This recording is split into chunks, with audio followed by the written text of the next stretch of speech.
Tylan Vasquez had worked at the border station for 11 years. In all that time, he had never seen a reading he could not explain. He was a sensor officer, and sensor officers did not panic. They read numbers, they checked data, they filed reports. That was the job, and Thailand was very good at it. The Watcher's crest was an imperial border station that floated at the very edge of Viagor space. It was old. The metal walls had a greenish color from age, and the lights buzzed in a way that nobody ever bothered to fix. The station watched the neutral corridor, a wide strip of empty space that separated the Valori Galactic Empire from the wild, uncharted territories beyond. Nothing interesting ever came from the neutral corridor.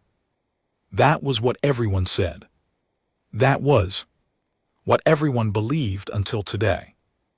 Antolin was halfway through his third cup of stimulant tea when his console made a sound. It was not the normal sound. The normal sound was a soft chime.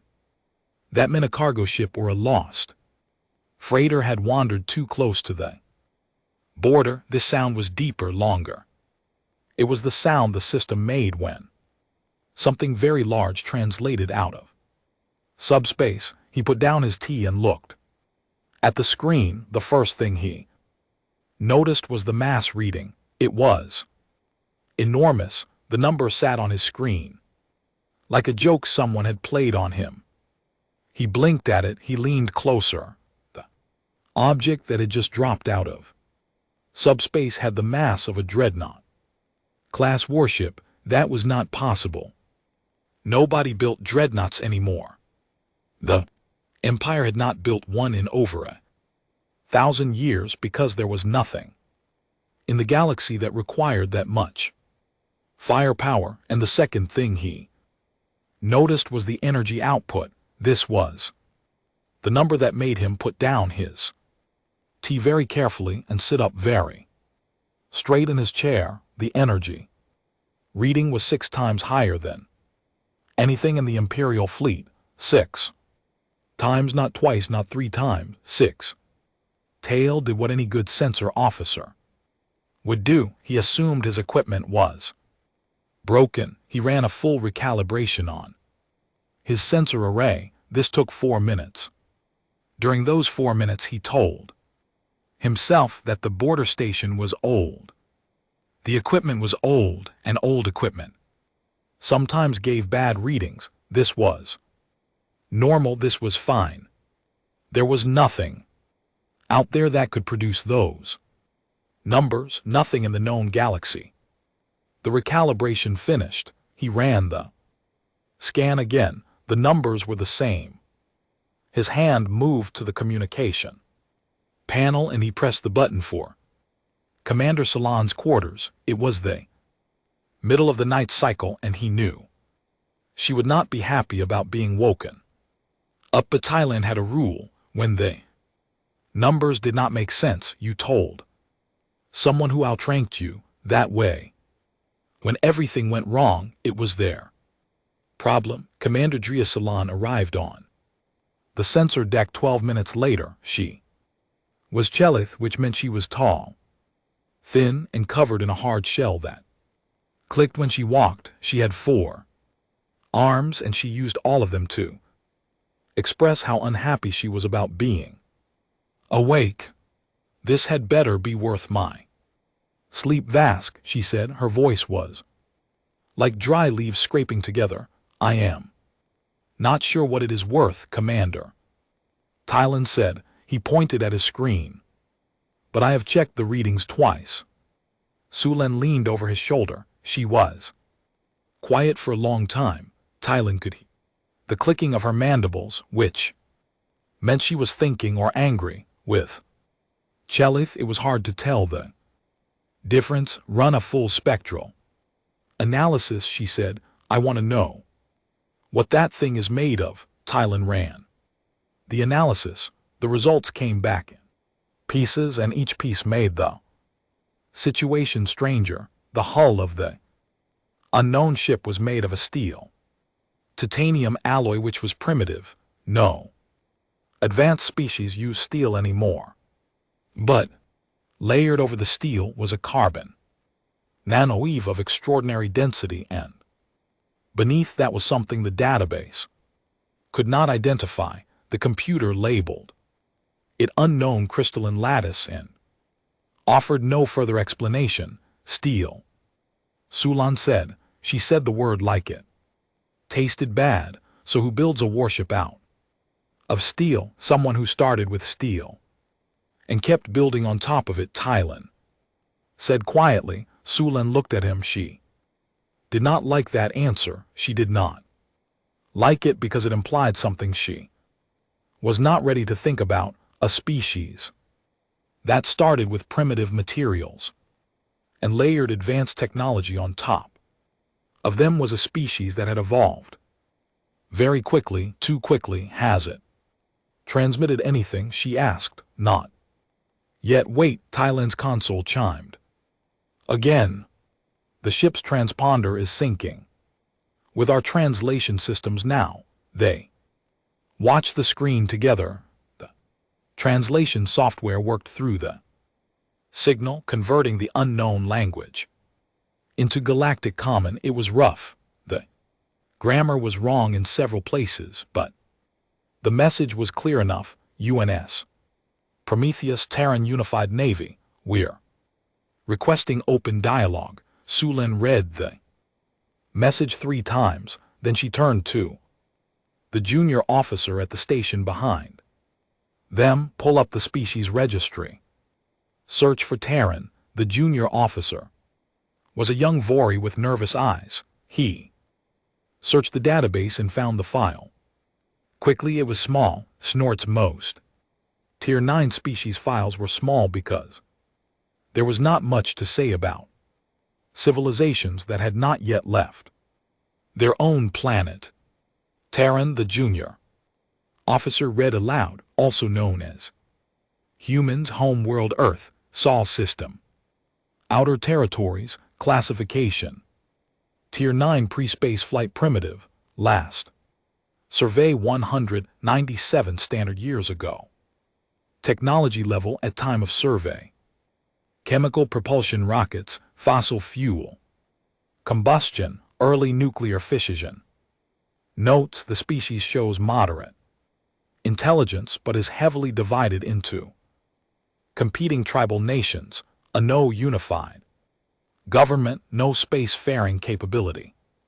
Projected time to spaceflight 400 to 600 years. The sensor deck was very quiet. After that, Tail looked at the mass reading on his screen. He looked at the energy output. He looked at the transponder signal that said Terran Unified Navy. Then he looked at the file that said Prospace Flight Primitive. That can't be a human warship, Salon said. She said it plainly, like she was stating a fact. The sky is blue, water is wet. That cannot be a human warship, because humans did not have warships. Humans had barely figured out how to leave their own atmosphere the last time anyone checked. The idea that they had built something that produced 6 times the energy of an Imperial capital ship was not just unlikely, it was absurd. Run the scan again, Sulan ordered. Thailand ran the scan again. Yak, this was the 3rd time. The numbers did not change. They never changed. The object in the neutral corridor was real. It was massive, and it was broadcasting a human identifier. I need to contact the 9th Fleet, Sulan said. She straightened up, and her shell clicked in a way that meant she had made a decision. Admiral Jur needs to see this. Admiral Kaus Jur was the commander of the 9th Expansion Fleet, and he was exactly the kind of person that Thailand did not want involved in this situation. Jur was old. Even by Viore standards, his scales had gone from green to a dull gray, and his eyes had the look of someone who had spent too many years being right about everything and had forgotten what it felt like to be wrong. He was a supremacist in the old imperial tradition when he believed that the Valori were the greatest species the galaxy had ever produced, and he believed that every other species existed somewhere on a scale between useful and irrelevant. Humans he had probably never thought about it all. The communication was brief. Salon transmitted the sensor data, the transponder signal, and the spectral analysis. She explained that she had checked the readings multiple times and that the data appeared to be accurate.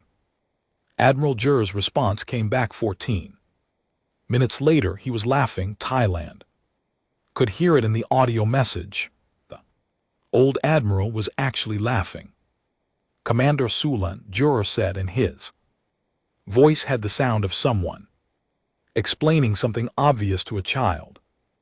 I have reviewed your sensor data. What you have detected is most likely a derelict vessel that some primitive species has strapped an oversized reactor to. The energy readings are impressive, I grant you, but energy is not capability. A fire burns hot, but it does not think.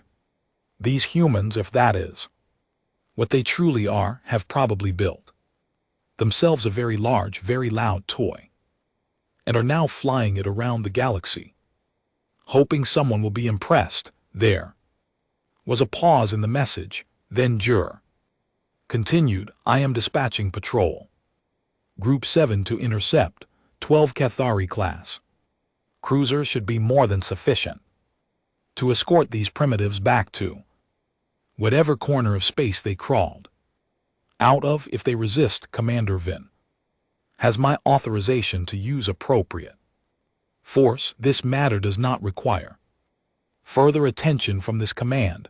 Zur. Out. The message ended. Sulan stood very still for a long time. Thailand watched her and said nothing. He did not look at the spectral analysis. Sulan said finally, no, Commander. Thailand agreed. He did not. The crystalline lattice in the hull, the layered shielding signatures, the reactor output. No, Commander. Sulan turned to face the viewport. Through the thick glass they could see nothing but stars. The Prometheus was out there somewhere, too far away to see with the naked eye, but very much real, very much waiting. 12 cruisers, Sulan said. She said it the way someone might say 12 paper boats before a storm. Thailand looked at his console one more time. The energy readings from the unknown ship had been climbing slowly and steadily since it first appeared. At first he had thought this was a sensor error too, but it was not an error. The ship was powering up whatever systems it had been running in a low state. It was now bringing them online.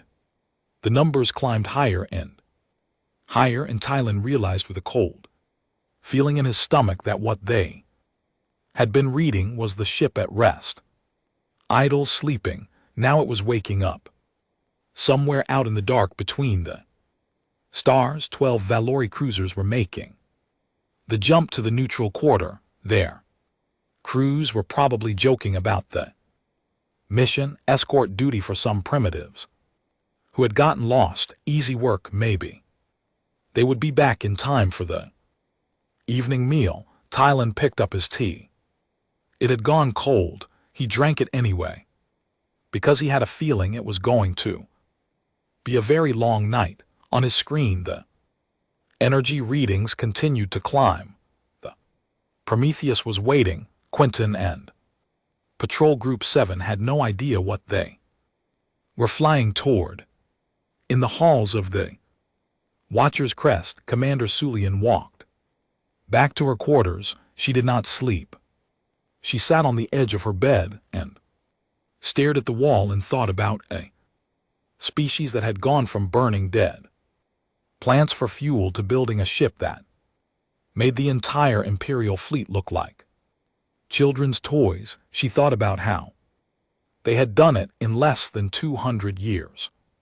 She thought about what kind of species could do that, and then she thought about what kind of fear could drive them to do it. She did not sleep at all that night, and in the morning when the reports started coming in from the neutral corridor, she was not surprised. She was not surprised at all because she had checked the readings herself, and the readings had been very, very clear. With whatever was coming, the Empire was not ready for it, not even close. Patrol Commander Essex Vin stood on the bridge of the Fang of Dominion and felt good about himself. He was young for a patrol commander. His scales were still bright green and his eyes were sharp and hungry. He had earned his rank through ambition and political connections in equal measure, and he wore his uniform like it had been designed specifically for his body. In his mind he was already an admiral. He just needed the right moment to prove it. This mission, he thought, was not that moment, but it was easy duty, and easy duty still looked good on a service record. The 12 Catheric-class cruisers of Patrol Group 7 dropped out of subspace in perfect formation. This was something Bryn had drilled into his crews for months. The formation was flawless, so 12 ships, each one 1.2 km long, arranged in a standard encirclement pattern. Their hulls were smooth and dark purple, and their plasma lances glowed with a faint blue light along the weapons rails. They were beautiful ships. Vin loved looking at them. He loved knowing that each one carried enough firepower to burn a small moon down to bare rock. All ships report ready, Commander, said his communications officer. Good, Bryn said. He clasped his hands behind his back and looked at the main viewport. Where is our guest? The sensor officer pointed at the screen. There was a single contact ahead of them, sitting motionless in the empty space of the neutral corridor. It was just a dot on the sensor display, a blip, nothing special. Open a channel, Vin said. Why? Standard Imperial warning. He cleared his throat and spoke in his most commanding voice. Unidentified vessel. This is Patrol Commander Essex Vin of the Valori Imperial Navy. You have entered restricted space. You are ordered to power down your weapons, transmit your navigation logs, and prepare to be escorted out of this sector. Failure to comply will be met with force. You have 60 seconds to respond. He was proud of how that sounded. He had practiced it. Seconds ticked by. Vin waited. His bridge crew waited. 40 seconds passed. And then the communications officer spoke. Commander, the vessel is responding. Audio and visual. Put it on screen. The main display flickered and then showed something that Vin had never seen before. It was a face, a human face. It belonged to a woman who appeared to be somewhere in her middle ears, though it was hard to tell with an alien species. She had dark hair pulled back, tight brown skin, and a thin scar that ran from her left eyebrow down to her cheek. Her eyes were calm, not afraid, not angry, just calm. The way deep water was calm. This is Captain Lena Vasquez of the United Nations ship Prometheus, Terran Unified Navy, the woman said. Her galactic common was better than the transponder signal had suggested, though she spoke it with a strange hard accent. We are on a peaceful diplomatic mission to the Valori High Conclave. We carry no hostile intent. We request passage in an audience with your government. Vin stared at her. She did not look like what he had expected. He was not sure what he had expected. Here's the file. Said humans were soft-skinned mammals, with no natural armor, no claws, no venom glands, and no biological advantages worth noting. This woman had none of those things, but she had something in her eyes that made Vin uncomfortable. It was the look of someone who had seen violence and had made peace with it long ago. Your request is denied, Vin said. You will power down and submit to escort. This is not negotiable. I understand your position, Commander, Vasquez said, but I must respectfully decline. We have traveled a very long way, and we will not be turning around. I would prefer to resolve this through conversation. Vin felt a flash of irritation. He was not used to being told no. He opened mouth to respond, but his sensor officer interrupted him. Commander, the officer said. His voice was different. Now her quieter. I have visual on the target. Put it on the secondary display. The secondary screen lit up with a magnified image of the human ship, and every sound on the bridge stopped. Prometheus was enormous. It was 4.7 km long. Vin's brain processed that number slowly because it did not make sense. His own ship, the Fang of Dominion, was 1.2 km. The Prometheus was nearly 4 times that length. It hung in space like a mountain that someone had carved into the shape of a weapon. Its hull was angular and harsh, with sharp edges and flat planes that gave it the appearance of something that had been built for one purpose and one purpose only. There were no smooth curves, no elegant lines. It was brutal. It was honest about what it was, and it was covered in weapons. Thousands of them, to turret mounts, lined every surface of the hull in neat, terrifying rows. Missile bays, point defense clusters, and along the spine of the ship a series of larger weapons, whose purpose Vin could not identify, but whose size made his stomach feel cold and empty. That is not possible, Vin whispered. Commander, the sensor officer said, and now his voice was shaking slightly. I am reading layered shielding around the vessel, multiple overlapping energy barriers.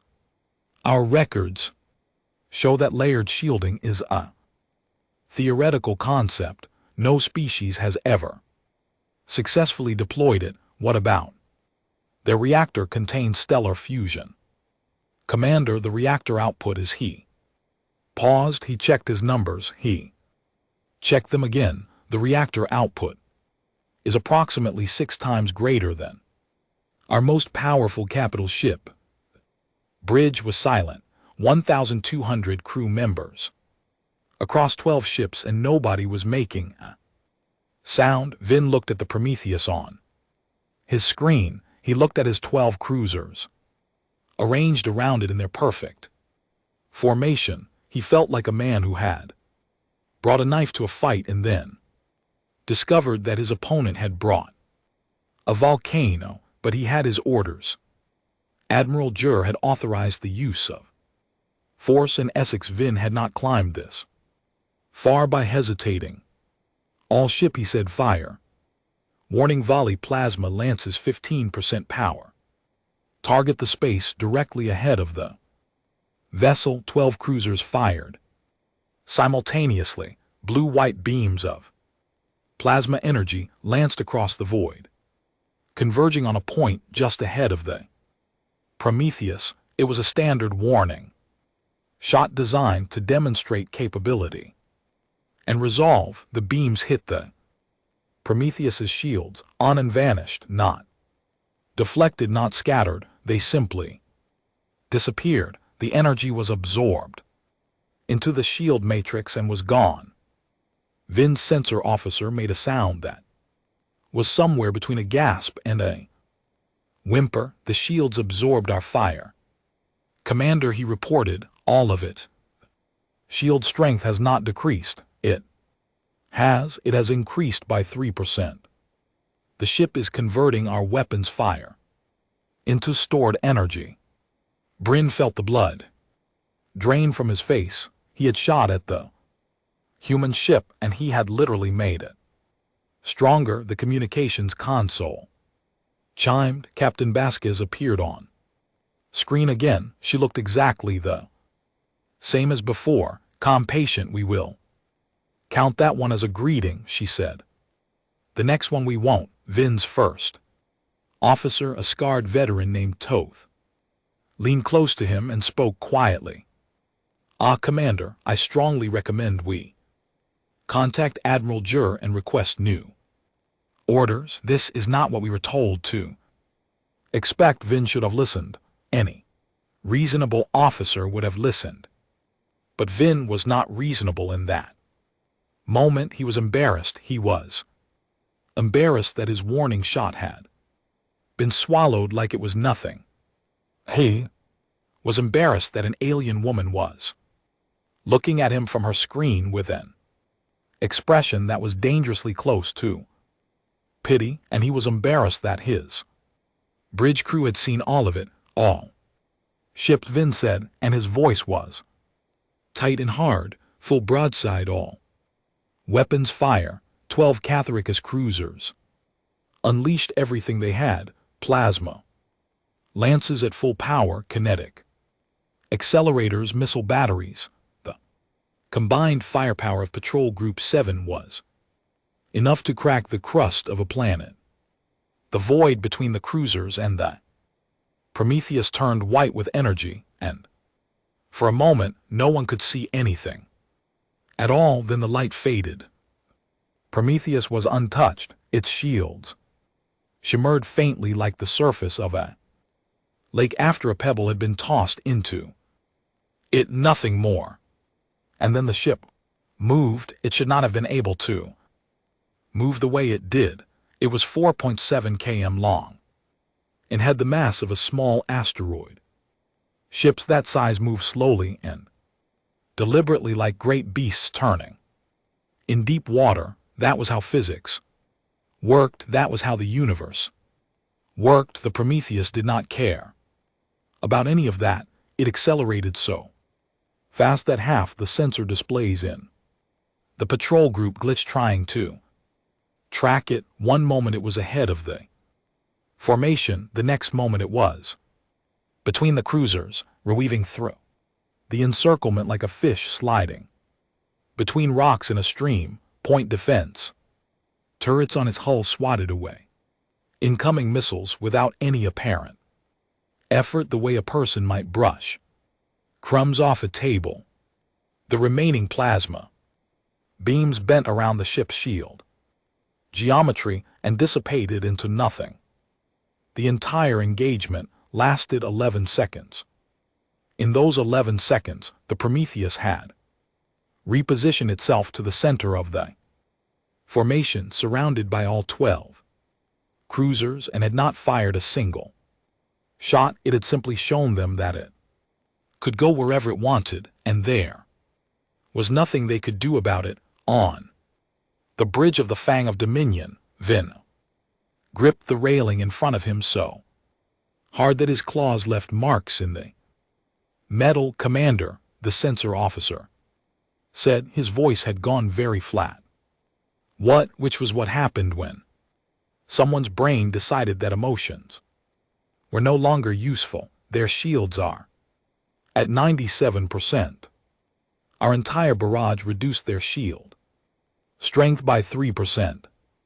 3%. 12 warships, every weapon they had. 3% on the Prometheus. Commander Daishi Akafor stood at the tactical station and watched the sensor data with the same expression a person might have while reading a mildly interesting weather report. He was a tall man with dark skin and close-cropped gray hair. He had designed the Prometheus's combat doctrine personally, and he had spent years running simulations against every type of alien weapon system they had been able to study. This engagement was going almost exactly as his models had predicted. The Imperial weapons were energetic but crude, which they were built to overwhelm through volume, not precision. Against the Prometheus's adaptive shield matrix, they were meaningless. They can't hurt us, Captain, HFY said to Vasquez. Vasquez was still sitting in her command chair. She had not stood up. During the entire engagement, she had not raised her voice. She had watched 12 alien warships throw everything they had at her ship, and she had felt nothing but sadness. She had not come here to fight. She had come here to talk, but talking required that the other side understood who they were talking to. 1 turret, Vasquez said. Forward battery 7. Lowest power setting, lowest power. Confirmed, HFY said. He keyed in the command. A single turret on the forward hull of the Prometheus rotated and locked onto the Fang of Dominion. It was one of the smaller turrets, not even a main battery, the kind of weapon that the Prometheus used for point defense against fighters and missiles. HFY set it to its absolute minimum output, which was roughly 0.1% of the weapon's total capability. It fired beam of white-blue light, perfectly focused and impossibly precise, lanced across the space between the two ships. It struck the Fang of Dominion exactly at its midsection. The beam did not explode, it did not scatter, it cut, it sliced through the cruiser's hull the way a hot wire passes through soft wax, severing the ship cleanly into 2 halves. The cut was so precise that the emergency bulkheads on both halves of the ship activated perfectly. Atmosphere was sealed. Power systems on both halves remained functional. The artificial gravity held. Not a single crew member was killed. Not a single crew member was even injured. The Fang of Dominion had been split in 2, and it had been done with the care of a surgeon performing an operation. Vin found himself floating in the forward half of his ship. The bridge had emergency power. The lights were red through the viewport behind him. He could see the aft section of his own ship drifting slowly away, the cut edge glowing faintly with residual heat. It was the most beautiful and the most terrifying thing he had ever seen. The communication system was still working. Captain Vasquez's voice filled the bridge. Humanity does not want a war, she said. Her voice was the same as it had always been, calm, steady, like a river that would not be moved. But we are done being surveyed, catalogued, and ignored. We have been watching the stars for a long time. Amen. Now we are here. Take us to your conclave. Nobody on any of the 12 ships said a word. There was nothing to say. They had fired everything they had and accomplished nothing. In return, the humans had fired once at minimum power with a point defense turret and had cut a cruiser in half without killing anyone. The message was clear. It was the loudest silence the galaxy had ever heard. Vin floated in his ruined bridge and stared out the viewport. The Prometheus hung in space beyond the glass, enormous and dark and patient. Its weapons had powered down. Its shield still shimmered faintly. It was waiting. It could afford to wait. It had all the time in the universe. He reached for his communication panel with a hand that did not feel like his own. His claws were shaking.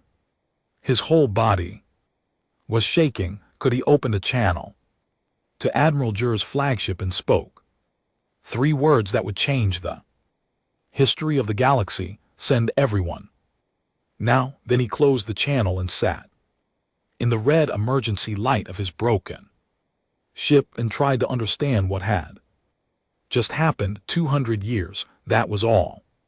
The time the humans had needed, snorts.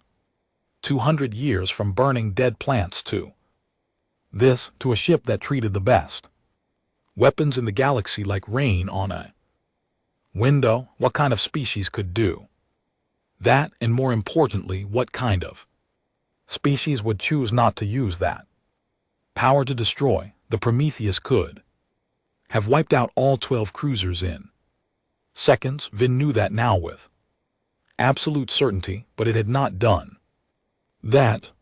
It had cut his ship in half with the precision of a teacher drawing a line on a board. It had made its point, and then it had stopped. That frightened Vin more than anything else, because a species that built weapons like that and then chose restraint was far more dangerous than a species that simply attacked. Attackers were predictable.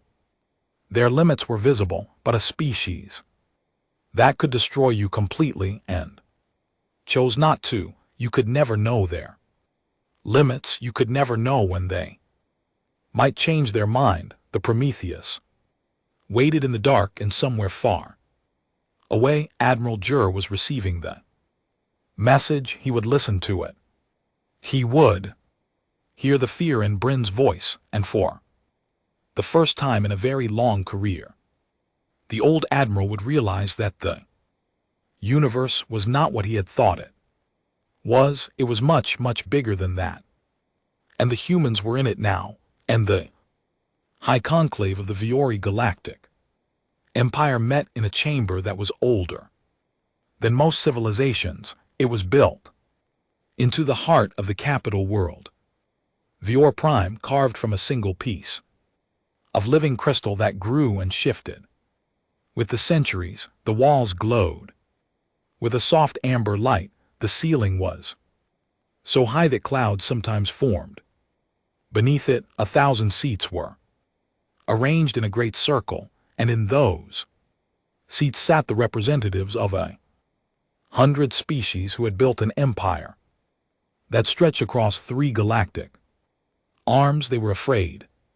Nobody said it out loud. These were diplomats and generals and governors and people like that did not admit to fear, but it was in the room like a smell that could not be washed away. It had been 3 days since Patrol Group 7 had been neutralized in the neutral corridor, and in those 3 days the news had spread across every communication network in the Empire.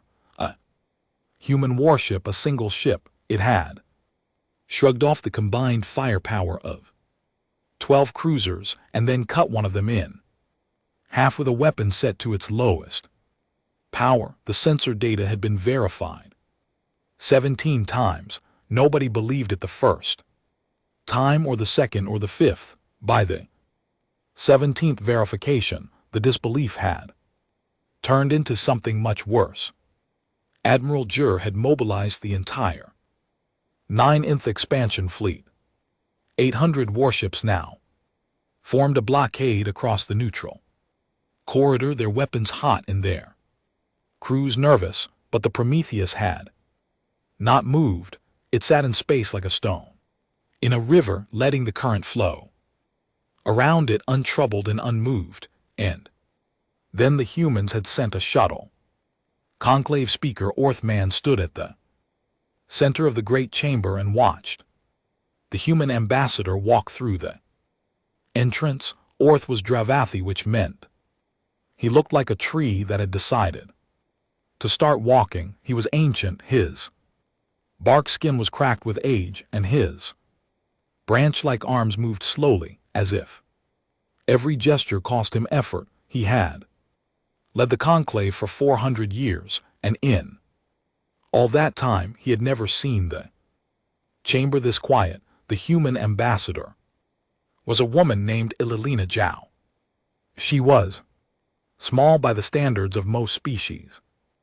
In the room, she had black hair streaked with gray, and she wore a simple dark uniform with no medals or decorations. She walked with a straight back, posture of someone who had been a soldier before she became a diplomat. 2 human guards walked behind her, both of them tall and silent and watching everything with sharp eyes. Zhao reached the center of the chamber and stopped. She looked around at the 1,000 faces staring down at her. Reptilian faces, insectoid faces, crystalline faces, faces that belonged to species who had traveled between stars when humans were still living in caves. She did not look afraid, she did not look aggressive, she looked like someone who had been waiting a very long time for this moment. "My name is Elena Zio," she said. Her voice was clear and carried easily through the vast chamber.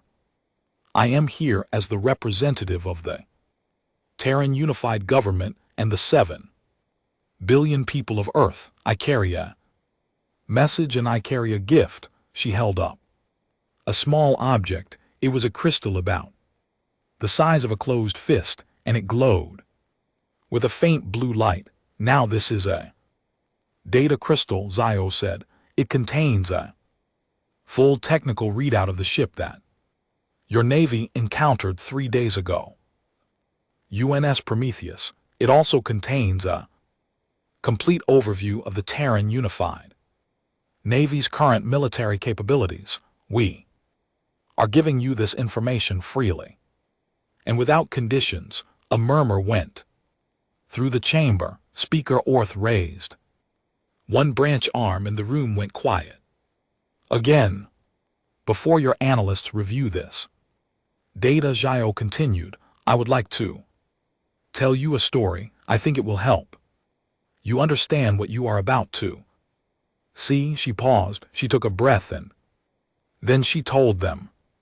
197 years ago, the Valori survey ship Quiet Observer completed its cataloging mission of the Sol system. It spent 14 days scanning Earth, recording population data, technology levels, and cultural development. It classified humans as Tier 9 pre-spaceflight primitives, and it moved on. This was routine. The Valori had cataloged thousands of primitive species. Humans were nothing special, but the Quiet Observer made a mistake. As it left Earth's orbit, one of its secondary scanning probes malfunctioned and fell into the planet's atmosphere.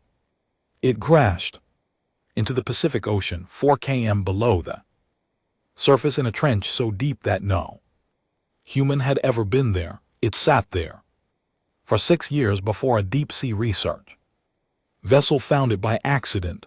The governments of Earth did not know what they had found. Not at first. The probe was damaged and its technology was so far beyond anything humans had ever built that it might as well have been magic. But humans had a quality that the Valor survey report had failed to identify. The report said moderate intelligence. What it should have said was relentless, obsessive, terrified intelligence, because the probe told humans something that changed everything. They were not alone, and the beings they shared the galaxy with were so far ahead of them that the gap was almost meaningless. It was like an ant discovering that giants existed. The ant could not fight the giants. The ant could not hide from the giants. The ant could only hope that the giants never decided to step on it. Humans did not accept this. A unified scientific body was created in total secrecy. It was called the Black Vault Program, and it was the largest and most ambitious project in human history. Every major nation on Earth contributed scientists, engineers, and resources. For the first time, the entire species worked together toward a single goal. The goal was survival. The head of the Black Vault Program was a man named Arab. Misra, he was a physicist from a country called India, and he was the kind of person who looked at an impossible problem and simply refused to accept that it was impossible. He gathered the brightest minds on the planet and gave them one instruction: take this alien technology apart, understand it, and then build something better. They did not just reverse engineer the probe. That would have been enough for most species. They would have learned how the alien technology worked and then built copies of it. That would have been the logical thing to do, but humans were not logical. Humans were afraid. Fear did something to the human mind that Misra had not expected, and it did not make them careful. It made them creative. Every piece of alien technology they pulled from the probe, they treated not as a solution but as a starting point. They looked at the VORI plasma reactor design and said, this is clever, but it is not enough. They looked at the subspace drive schematics and said, this works, but it is too slow. They looked at the hull alloy composition and said, this is strong, but it will break. And then they made them better. In 40 years they had matched the technology level of the probe. In 80 years they had surpassed it. In 120 years they had developed technologies that the probe's original builders had never imagined. The contained stellar fusion reactor was a human invention. No other species had achieved it when they had taken the concept of plasma containment and pushed it until they could hold a piece of a star inside a magnetic bottle the size of a room. The crystalline hull lattice was a human invention. They had grown it in orbital laboratories, molecule by molecule, creating a material that was harder than anything in nature and could repair itself when damaged. The layered shield matrix was a human invention.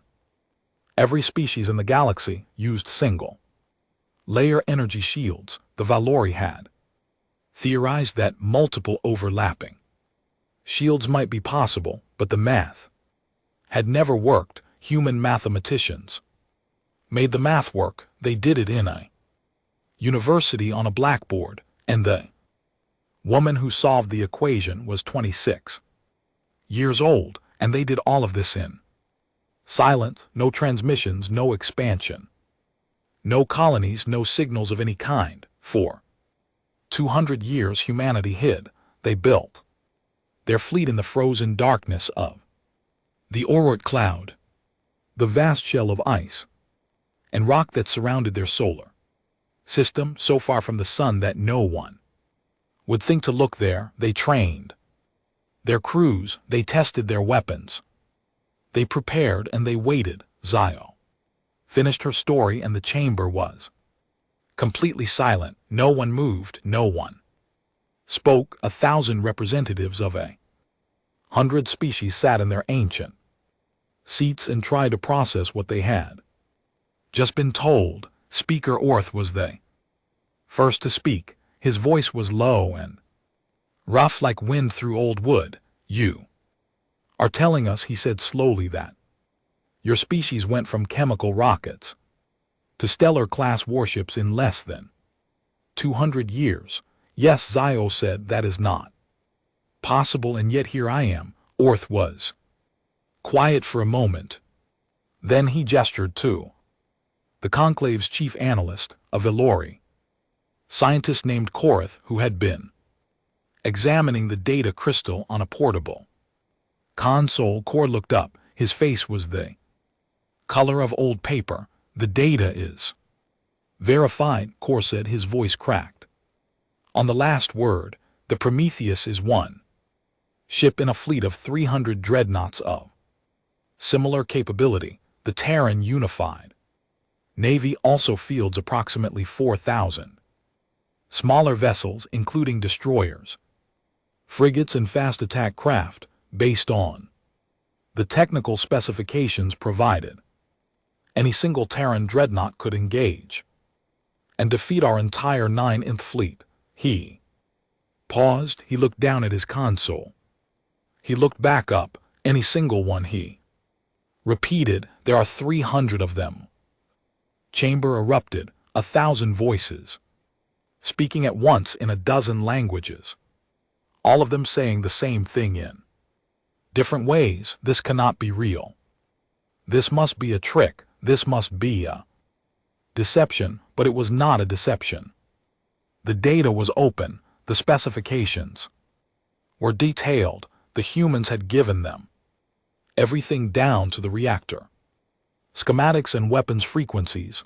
They had held nothing back, and that was what frightened Speaker Orth the most, because a species that hid its strength was a species that feared discovery, but a species that showed its strength openly was a species that feared nothing at all. He raised his arms and the chamber fell silent again. It took longer this time. Ambassador Zio Orth said, I must ask you the question that I believe everyone in this chamber is thinking.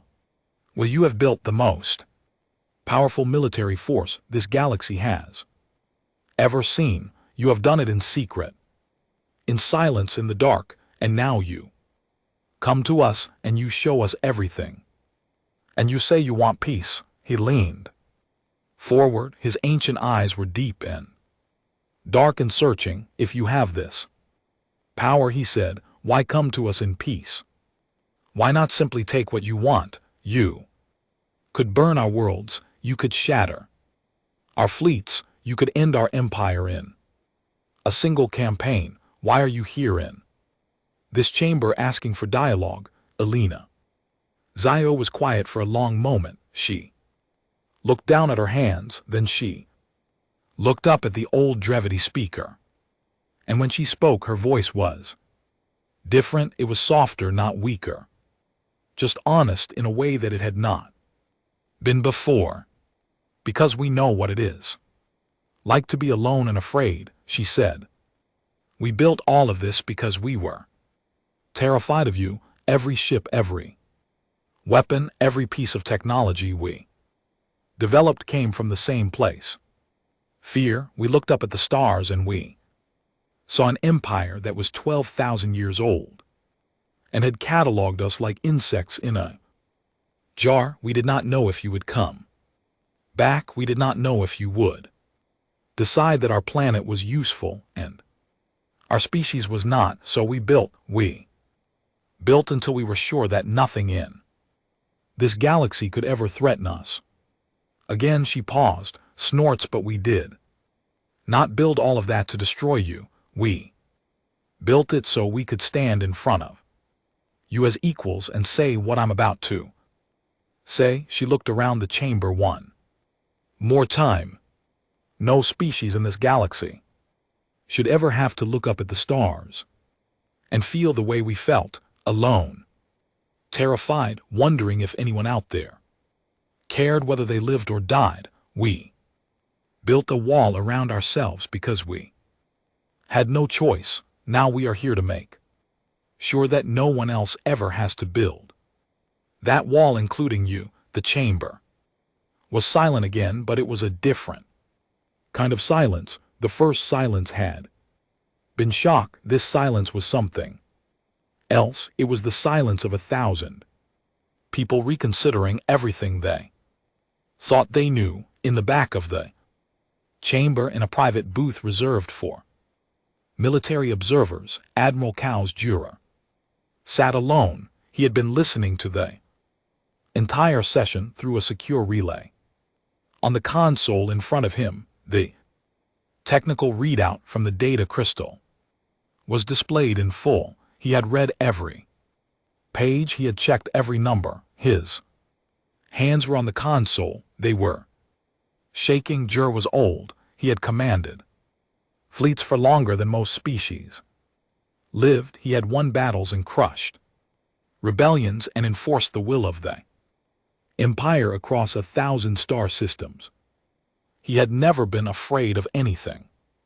Fear was for lesser species. Fear was for the young and the weak and the unprepared, but he was afraid now, not of the human ships, not of their weapons, or their shields or their impossible reactors. He was afraid because he understood what Zio had said in a way that perhaps no one else in the chamber could. She had said they built all of this from fear, and Jur knew what fear could do to a species. He had used fear as a weapon his entire career. He had seen what frightened species were capable of when they were pushed into a corner, but he had never seen a species that had been frightened by the entire galaxy. He had never seen a species that had looked at the universe itself and said, "We will not be victims." He had never seen a species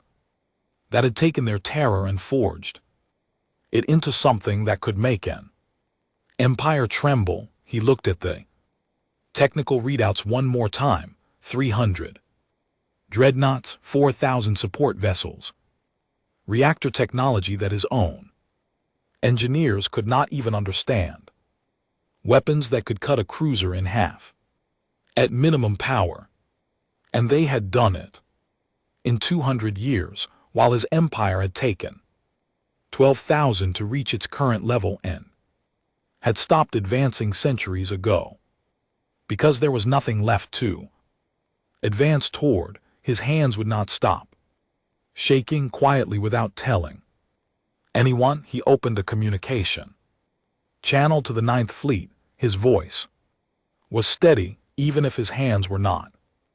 "Old habits are all ships," he said. "Stand down from combat readiness. Power down. Weapons, return to standard patrol formation." This is not a drill. He did not give a reason. He did not explain himself. He simply gave the order and closed the channel and sat in the dark booth and listened as Ambassador Zhao began discussing the terms of a new relationship between humanity and the galaxy. And far away in the cold silence of the neutral corridor, the Prometheus waited, patient, quiet, its weapons dark, its shields humming softly. Fortress built by frightened children who had grown up and decided that strength without mercy was not strength at all. The stars shone around it, and for the first time in 12,000 years, the galaxy held its breath. In the weeks that followed Ambassador Zio's address to the High Conclave, the Valori Galactic Empire did what all large organizations do when they are faced with something they cannot control. It argued with itself. The Conclave fractured into factions overnight. Some wanted alliance, some wanted isolation, some wanted to pretend the humans did not exist in hope that would make it true, and some wanted war. Counselor Veth Skull wanted war more than anyone. Skull was Valori, pure-blooded and proud of it. He was a general before he was a politician, and he still wore his military medals on his conclave robes because he wanted everyone to remember that he had earned his seat through blood, not through speeches. He was tall for his species, with scales that had gone from green to a deep bronze with age, and he had the voice of a man who was used to being obeyed. He stood before the conclave on the 7th day after first contact and made his argument. "You are all being fooled," he said. He did not soften the words. He never did. "The humans come to us with a smile and an open hand, and you reach out to take it like children accepting sweets from a stranger. Think, why would any species reveal its full military capability to a potential enemy? There is only one reason: because they are hiding something greater. What they showed us is what they want us to see. What they did not show us is what should terrify you." The chamber murmured. Skull pressed on. 200 years ago they were Animals burning dead plants for warmth. Now they have a fleet that could destroy us. What will they have in another 200 years, in 500 and 1,000, every day that we do not act, they grow stronger. Every day the gap between us widens. If we are going to survive, we must strike now while their numbers are still finite and their territory is still small. It was a powerful argument. It was also, in a cold and logical way, not entirely wrong. Several conclave members nodded. The fear that Skull was selling was easy to buy because it was the same fear that many of them already felt. Speaker Orth listened to all of this from his seat at the center of the chamber. He did not interrupt. He did not argue. When Skull finished, Orthley noted the position and moved to the next item on the agenda, which was the matter of cultural exchange, because while the politicians argued about war and peace, something else was happening, something that none of them had anticipated, something that would prove to be far more powerful than any weapon the humans had built. The humans had started sharing their culture. It began as part of the diplomatic process. Standard protocol for first contact between species included an exchange of cultural data, language files, historical records, scientific knowledge. Every species did this. It was usually boring. The Valori had done it 1,000 times with 1,000 species and had never found anything surprising. Culture was culture. Every species had art and music and stories. Some were better than others. None of them were remarkable. Human culture was remarkable. The first sign of trouble came when the conclave's Cultural Analysis Division began reviewing the human music files. Junior analyst named Pre was assigned to catalog the submissions. He was Valor, the young and bored, and he expected the task to take an afternoon. It took him 3 weeks, and by the end of it he had not slept properly in days. The problem was volume. Humans had not sent a representative sample of their music. They had sent everything, thousands of years of musical development, from simple drum beats to orchestral compositions of staggering complexity. Preth listened to a piece called Symphony No. 9 by a human named Beethoven and sat at his desk for 20 minutes afterward, unable to speak. He was not sure why. The music had done something to him that he did not have words for. It had reached inside his chest and touched something that he had not known was there. He was not the only one. The music spread through the capital like a fire. Copies of the human files were shared unofficially among analysts, students, Achai, and curious citizens. Within 2 weeks, Beethoven was being played in public spaces on Valor Prime. Within 3 weeks, the human composers Bach, Mozart, and a group called Pink Floyd were being discussed in academic journals. Within a month, a cellist philosopher published a paper arguing that human music represented the most sophisticated emotional communication system ever developed by any species in the galaxy. But the music was only the beginning. The Conclave's literary division received the human fiction archive and did not know what to do with it. Other species had stories, of course, creation, myths, historical epics, moral fables. Every civilization produced these, but humans had developed fiction into something that no other species had ever imagined. They had created entire worlds that did not exist. They had written stories about people who had never lived in places that had never been, facing problems that had never occurred, and They had done it with such skill and emotional precision that readers from completely alien species found themselves caring about characters who were not even real.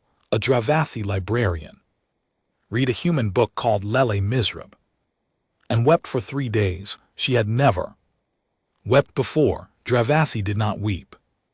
Their biology did not support it, but her body found a way. A Viore military strategist read a human book called The Art of War and then read another called All Quiet on the Western Front and then sat in his office for a long time, thinking about the fact that the same species had produced both. One was a manual for winning wars. The other was a plea to stop fighting them. Both were brilliant, both were sincere. The strategist did not know what to do with a species that could hold both of those ideas in its head at the same time.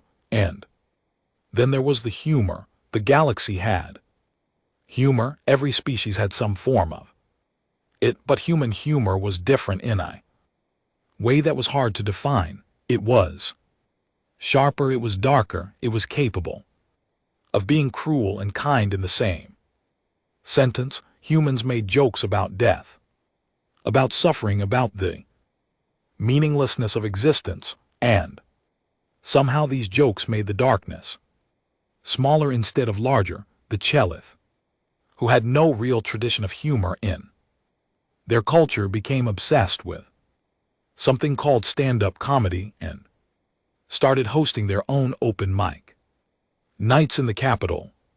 They were terrible at it, but they kept trying, which was itself very human. In the middle of all of this, when a human arrived on Valor Prime who would become the unexpected center of the cultural storm, Dr. Renas Solwyn was a civilian scientist from the Prometheus, a xenobiologist who had spent her career studying alien life forms through remote data and had never actually seen one in person. She was 41 years old, had curly red hair that she never managed to keep under control, and she smiled at everything. She smiled at the architecture, she smiled at the food, she smiled at the aliens who towered over her and could have broken her in half with one hand. She asked questions constantly, not the sharp questions of an interrogator, but the excited questions of a child seeing snow for the first time. The conclave assigned her liaison. His name was Tharik. Malani was a young Chaith student studying interspecies communication at the Capital University. He was chosen because he was junior enough to be expendable and because nobody expected the assignment to be important. He was wrong on both counts. Thorik met Dr. Solwyn at the diplomatic quarter on his first morning. She was standing in the middle of the street looking up at the crystal towers of the capital with her mouth open. "This is the most beautiful thing I have ever seen," she said to him before he had even introduced himself. Thurk was not sure how to respond. The crystal towers were old. Everyone on Valor Prime had seen them 1,000 times. Nobody thought they were beautiful anymore. They were just there, like the sky or the ground. "They are administrative buildings," he said. "I know," Dr. Solwyn said, still staring upward, "but look at the way the light moves through them. It is like they are alive." The looked at the towers. He had walked past them every day for 6 years. He had never once looked at the light moving through them. He looked now. She was right. It was beautiful. This happened again and again over the following days. Solwyn saw beauty in things that they had never noticed. She found the patterns in Chelith shell markings fascinating and spent an hour sketching them in a small notebook she carried everywhere.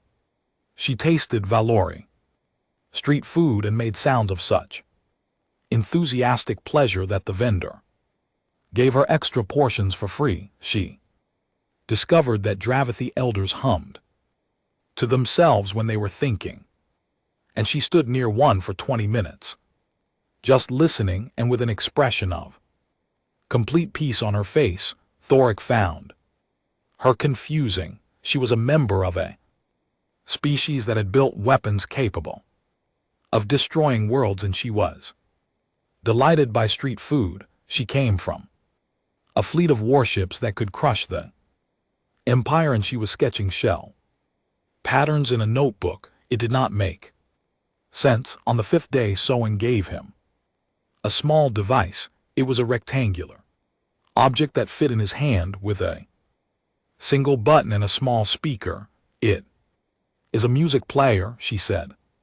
I loaded it with some things I thought you might like. Derek took it back to his quarters that evening and pressed the button. The first piece that played was Beethoven's Symphony No. 9, 4th movement, the Ode to Joy. He sat on his bed and listened.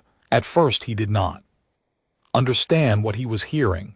The sounds were strange. Where Chelith music, what little of it existed, was rhythmic and sharp, like the clicking of shells. This was different. It was layered. It built. It started quietly and then grew, adding voices and instruments, each one weaving into the others until the sound was so full that it seemed impossible that it could all fit into such a small speaker. And then the human voices came in, singing not in a language he understood, but it did not matter. The voices carried something beyond words. They carried joy, not the small, safe joy of a pleasant day or a good meal. This was the kind of joy that had been forged in suffering. It was the joy of a species that had known darkness and had chosen stubbornly and defiantly to sing anyway. Thoric did not realize he was crying until the tears had already reached his mandibles. Chelith did not cry often. It was not a common response in their biology, but his body did it anyway, the same way the Dravathi librarian had wept over a human novel. Something in the music bypassed every cultural and biological barrier and spoke directly to something deeper, something universal. He played it again and again. He played it 7 times that night and did not sleep. The next morning he found Swin at her usual spot, staring at the crystal towers. Why, he asked her. It was the only word he could manage. She looked at him. She understood the question. Because we feel everything, she said simply. Every emotion, all the time, all at once. Joy and grief and rage and love and fear. We cannot turn any of it off, so we learn to put it into things. Music, stories, paintings, dance.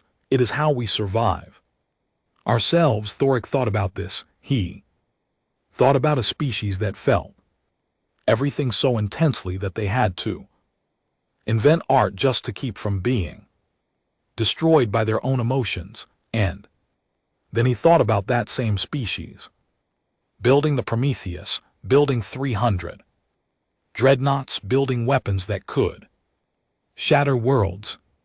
They had built both with the same passion, the same intensity, the same desperate need to take what they felt and make it real. That was the thing the Empire had not expected. The warship was terrifying. The fleet was terrifying. The technology was terrifying, but none of it was as unsettling as the realization that the beings who had built all of those things were the same beings who had written symphonies and novels and poems about love and loss and the beauty of a sunset. The galaxy had seen powerful species before. It had never seen one that was powerful and beautiful at the same time. Counselor Skull felt his Coalition crumbling, it was hard to convince people to go to war against a species when that species' music was being played in every public square on the capital.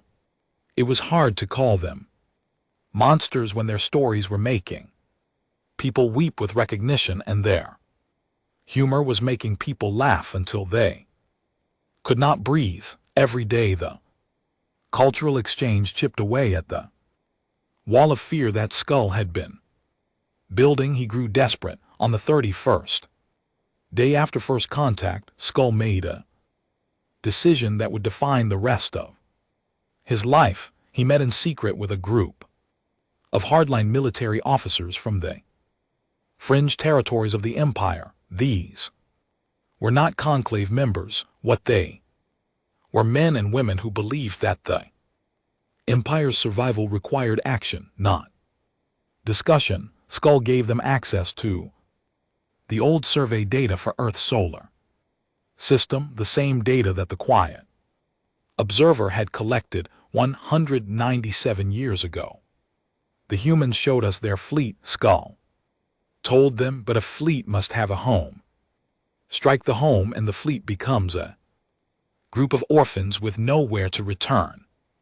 Their home world is a single planet, one planet. Destroy it and this problem goes away forever. It was genocide dressed up as strategy. The officers agreed. They assembled a stealth fleet of 200 ships, drawn from reserve forces in the outer territories, ships that would not be missed immediately. They equipped them with the most powerful weapons available and programmed their navigation systems with the old survey data. According the fleet jumped to SU. They arrived at the edge of the solar system and immediately dropped out of subspace, ready to begin their approach to the third planet from the star, ready to end the human threat forever. They found something waiting for them. Earth was surrounded by defense grid, 10,000 autonomous weapons. Platforms hung in orbit around the planet and throughout the inner solar system. They were arranged in overlapping fields of fire that covered every possible approach vector. Each platform was roughly the size of an Imperial frigate, and each one carried weapons that the stealth fleet sensors could not fully identify, but whose energy signatures suggested they were capable of cracking a planet's crust. 10,000 of them. The stealth fleet had barely completed its translation out of subspace when every single platform oriented on them simultaneously. 200 ships detected in less than a second, targeted in less than 2. And then a message played across every communication channel the stealth fleet carried. It was automated. It was not a voice that sounded angry or threatening.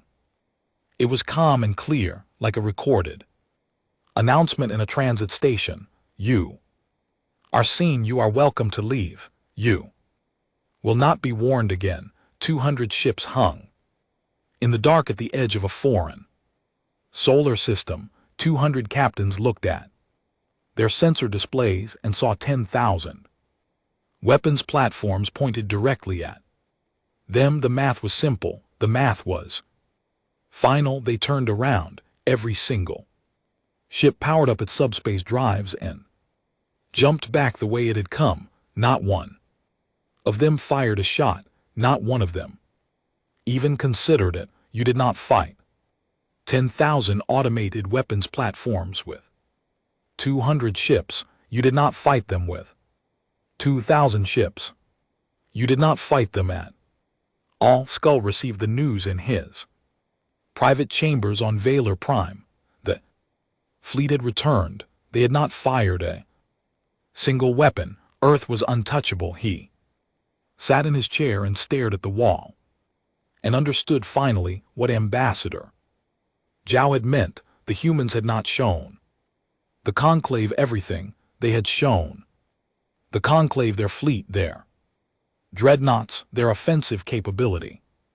What they had not shown them was their defensive capability, because the defense grid around Earth was not in the data crystal. The 10,000 platforms were not mentioned in the technical readout.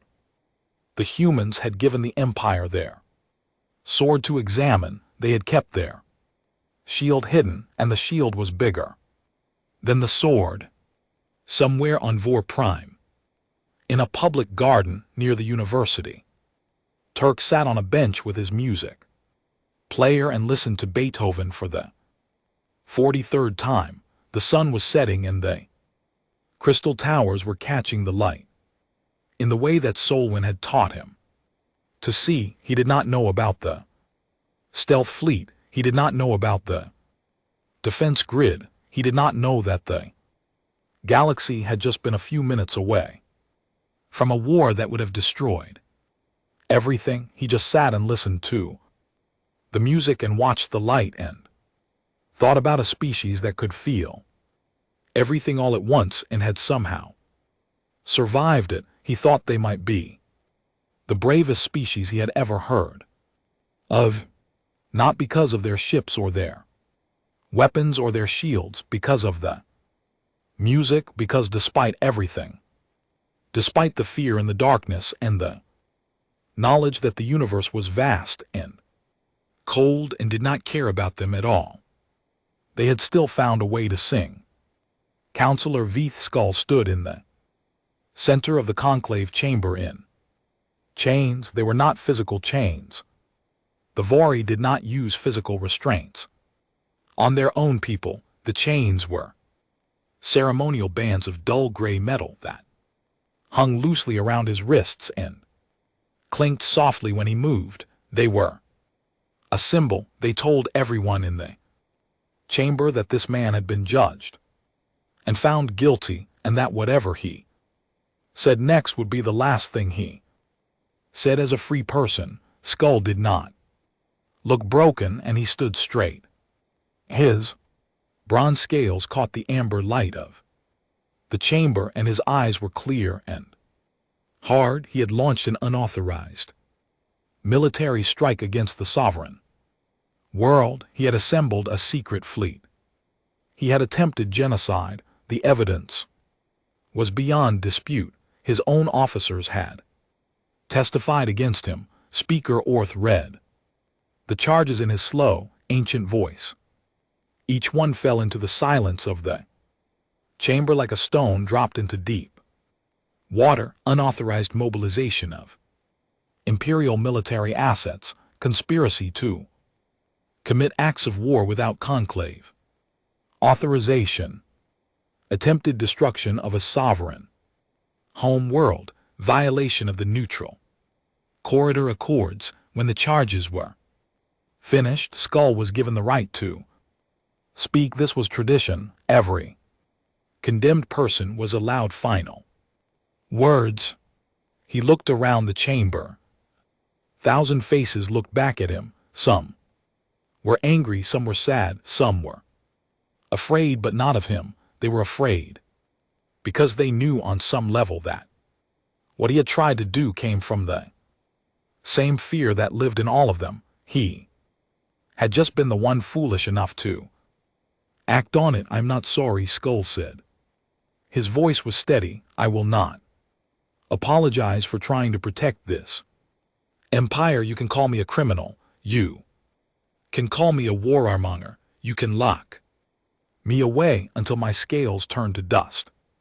But I want you to remember one thing." He paused. He looked directly at Speaker Orth. 200 years ago, they were primitives. They had not even left their own world.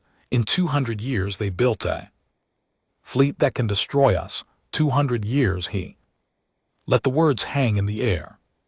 You are sitting here celebrating peace and listening to their music and reading their stories, and you are not asking the question that matters. What will they be in 200 more years? In 500? In 1,000? The chamber was silent. You do not understand what they are, Skull said, and for the first time his voice carried something that was not anger. It was genuine, honest terror. They are not a species, they are a force. They do not stop, they do not plateau, they do not reach a level and settle there the way every other civilization in this galaxy has done. They keep going, they keep building, they keep advancing, and one day, whether it is in 100 years or 1,000, they will be so far beyond us that we will be to them what insects are to us. He looked around the chamber. One final time, I tried to stop that, he said. I failed to cry, and you will all live long enough to wish that I had not. He said nothing else. The guards led him away. The chamber remained silent for a long time after he was gone, because he was right. Everyone knew he was right.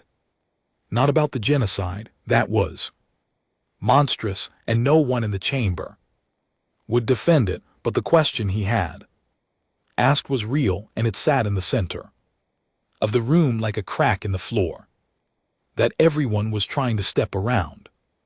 What would humans be in another 200 years? It was Speaker Orth who finally broke the silence.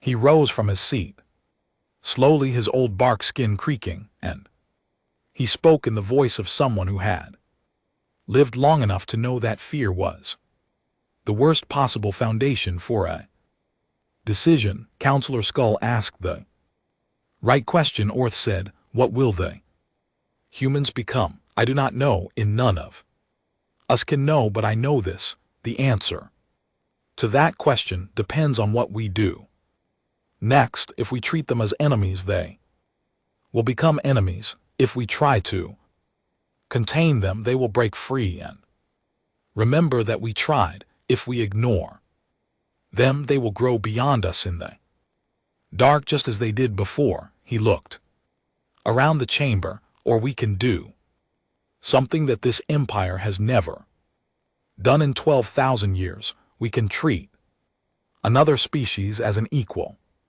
Not because we must, not because they forced us, but because it is right, and because the alternative is a future where the most powerful species in the galaxy remembers that we tried to destroy their home." The chamber stirred. Orth raised one branch arm for silence. Ambassador Jiao has asked to address the conclave one final time. I believe we should hear her. Elena Jiao walked to the center of the chamber for the second time. She looked different than she had during her first address. Not older exactly, but more worn. The weeks since first contact had been long for everyone, humans included. She had spent those weeks in meetings, negotiations, arguments, and late nights that blurred together into a single exhausting stretch of time. But her eyes were still clear, and her back was still straight, and when she spoke, her voice still carried the quiet authority of someone who knew exactly what she was going to say and why it mattered. "I have listened to Counselor Skull's words," she said, "and I want to tell you something that might surprise you. He is not wrong." The chamber went very still.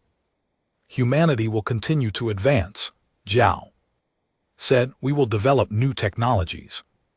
We will expand, we will grow. That is what we do. It is what we have always done. We cannot stop it any more than you can stop a river from flowing downhill. In another 200 years, yes, we will almost certainly be more powerful than we are today." Counselor Skull is right about that. She paused. "But he is wrong about what that means. Because power is not the same as intent. A knife can cut bread or it can cut flesh. The knife does not choose. The hand that holds it chooses, and we are here today to tell you what we choose." She reached into her uniform and pulled out a second data crystal. It was smaller than the first one, and it glowed with a warm golden light instead of blue. This contains a formal proposal from the Terran Unified Government, we call it. The Galactic Compact. She held the crystal up so the chamber could see it. It is not a treaty of submission. We will not submit to anyone ever again. And we would never ask you to submit to us. It is not an alliance of convenience that we will abandon when it no longer serves our interests. It is a compact, a promise, a binding agreement between equals.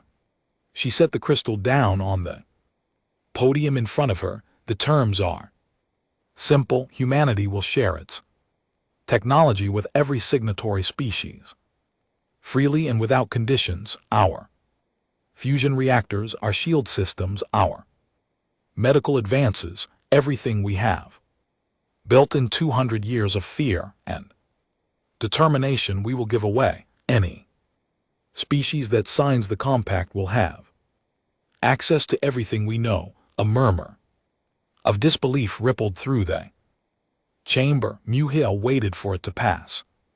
In addition, humanity will commit its military forces to the defense of any signatory species that is attacked. An attack on one will be treated as an attack on all. No species in this compact will ever face a threat alone.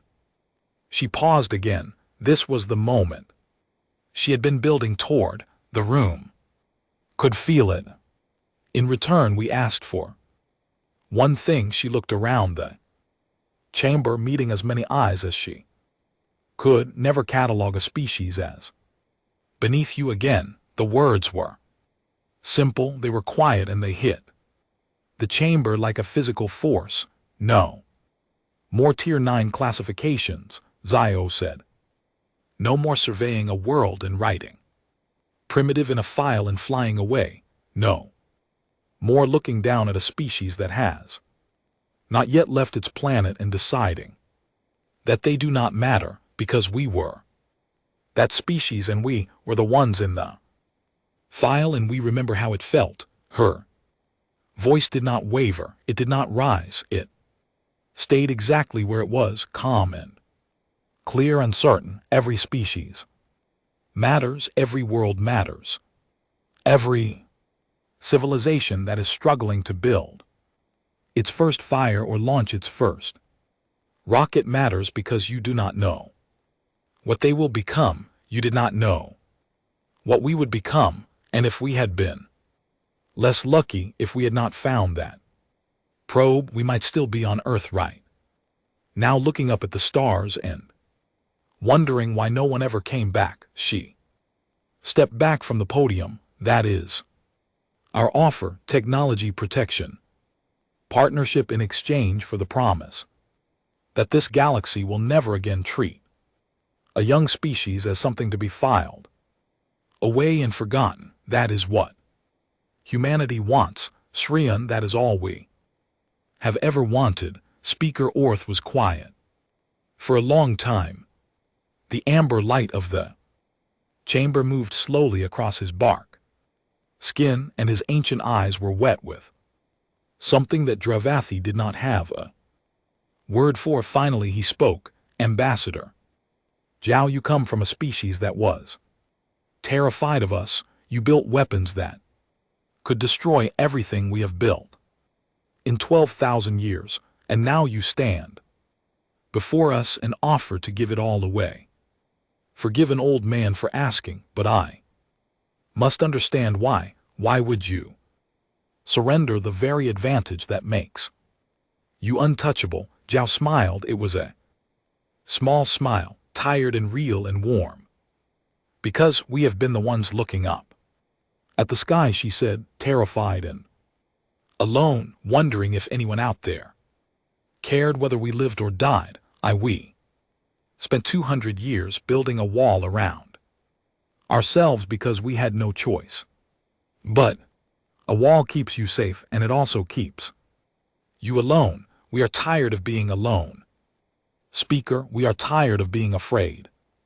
She looked up at the vast crystal ceiling of the chamber. We built all of This so we could stand here today and say the wall is open, come in, we will keep you safe, and in return we ask you to do the same for everyone who comes after us. That is the deal, that is the compact. The vote was not unanimous. 17 species voted against the compact, most of them allies of Skull's faction or species whose pride would not allow them to accept gifts from a civilization that had been classified as primitive within living memory, but the majority was overwhelming. 83 species voted in favor.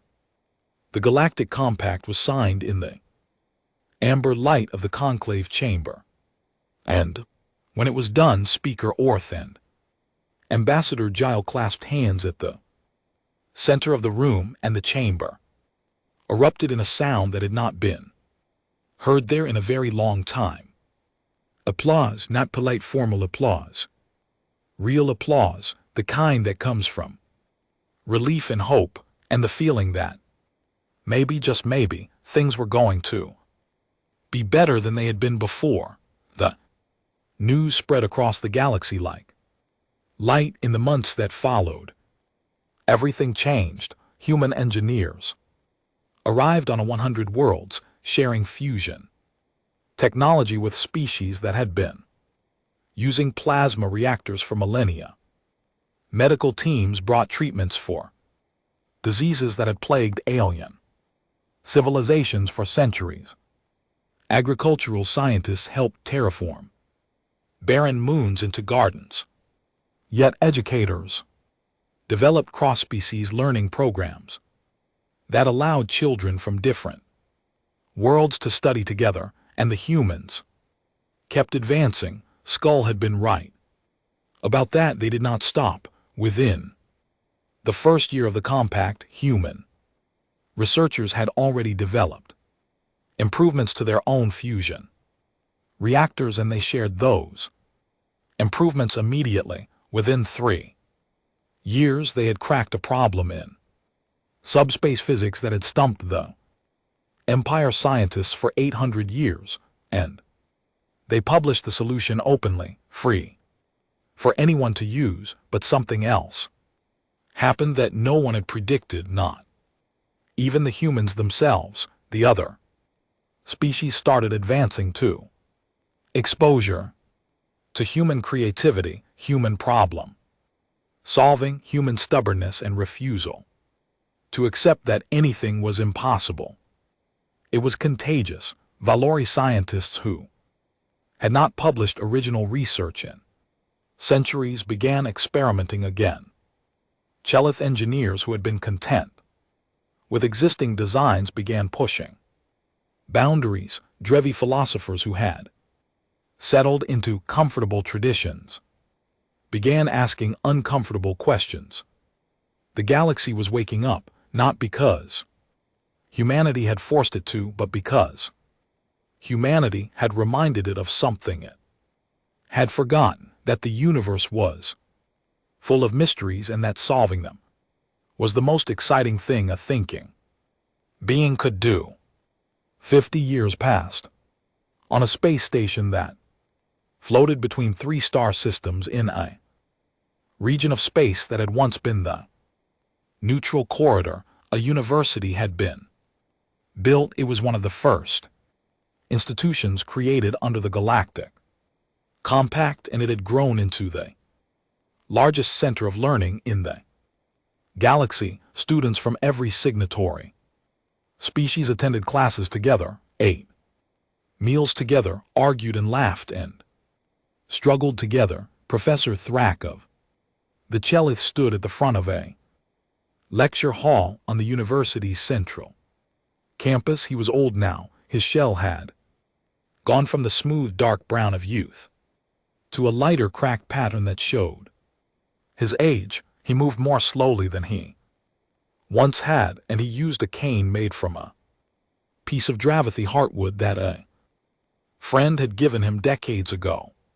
But his mind was still sharp, and his mandibles still clicked in the way that meant he was thinking. His class was Full 40 students from 8 different species sat in the curved rows of seating, each watching him with the particular attention that students gave to a professor who was known for telling stories instead of reading from textbooks. Among them were Clear's throat Valori Chelith, Dravathi, 2 members of a newer species called the Koreth, who had been uplifted under the compact just 15 years ago, and 7 humans. Thoric looked at them all and felt something that he had spent 50 years learning the human word for gratitude. Today he said, I'm going to tell you a story. It is a story about the day that everything changed. Some of you have heard parts of it before. Some of you have read about it in your history texts, but none of you were there, and I was, so you are going to hear it from me. He tapped his cane on the floor once, which was his way of getting everyone's full attention. 50 years ago, I was a student I was young and I was bored, and I did not think the universe had any surprises left in it. And then one day a censor officer at a border station detected something in the neutral corridor, something that should not have been there, something that did not match any known species in the Imperial database. He paused. The censor officer's name was Tylan Vask. He was a good officer. Careful, precise. He did what any good officer would do when he saw readings that did not make sense. He checked them again. The smiled. It was a Chelith smile, which meant his mandibles parted slightly and his eyes narrowed, but the humans in the room could read it perfectly. 50 years of cultural exchange had taught everyone to read everyone else's expressions. He checked the readings twice, Tharic said, and they did not change. And because the ship that was sitting in the neutral corridor was real, it was called the Prometheus, and it belonged to a species that the Empire had catalogued as pre-space flight primitives less than 200 years earlier. He let that sink in. The humans had done something that no one believed was possible in the time it takes most civilizations to make small improvements to existing technology. They had gone from burning fossil fuels to building the most powerful warship the galaxy had ever seen. They had done it in secret. They had done it in the dark, and they had done it because they were afraid. He looked at the human students in the room. They looked back at him steadily. They had grown up in a galaxy where humans were respected and admired and sometimes still feared, but they had not grown up in the dark, and they had not grown up looking at the stars and wondering if something out there wanted to destroy them. That was the gift their grandparents had given them. But here is the part of the story that I want you to remember. They said the humans could have used their power to conquer. They could have burned the Empire's worlds and taken whatever they wanted. No one could have stopped them. They knew that. We knew that. And for a while, everyone in the galaxy held their breath, waiting to see what the humans would do. He picked up a small object from his desk. It was old and worn, the casing scratched and faded, a small rectangular device with a single button and a tiny speaker. Music player, the same one that Dr. Renat Solwyn had given him 50 years ago. What they did, Tharic said, was play us a song. He pressed the button and the tiny speaker crackled, and then the opening notes of Beethoven's Symphony No. 9 filled the lecture hall. It was tiny and thin from the old speaker, but it did not matter. The music was the music. It had not changed in hundreds of years, and it would not change in hundreds more. The humans were never the Monsters we feared, the said over the music. They were the frightened children who built a fortress and then opened the door. They were the species that felt everything so deeply that they had to invent art just to survive their own hearts. They were the ones who looked at the darkness and decided to sing. He let the music play for a moment. The lecture hall was very quiet. Some of the students were crying.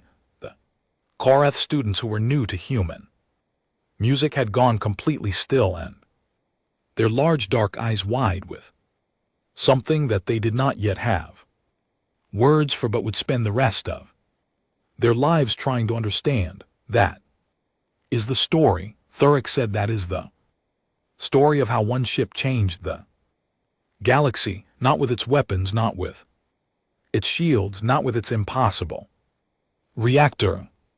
It changed the galaxy because the people inside it chose to be more than their fear. He turned off the music player and set it down carefully. Class dismissed. The students gathered their things and filed out. Thoric stood at the front of the empty room and listened to the silence and remembered a day 50 years ago when he had sat on a bench in a garden on Valor Prime and listened to Beethoven for the first time and had not understood why he was crying. He understood now. As the last students left the hall, a human girl with dark hair and bright eyes lingered near the door. She was sitting next to a velour classmate, a young male with green scales who had been taking careful notes throughout the lecture. The human girl leaned close to him and whispered something. We also built a really big gun, she said, just in case. The Viari student looked at her.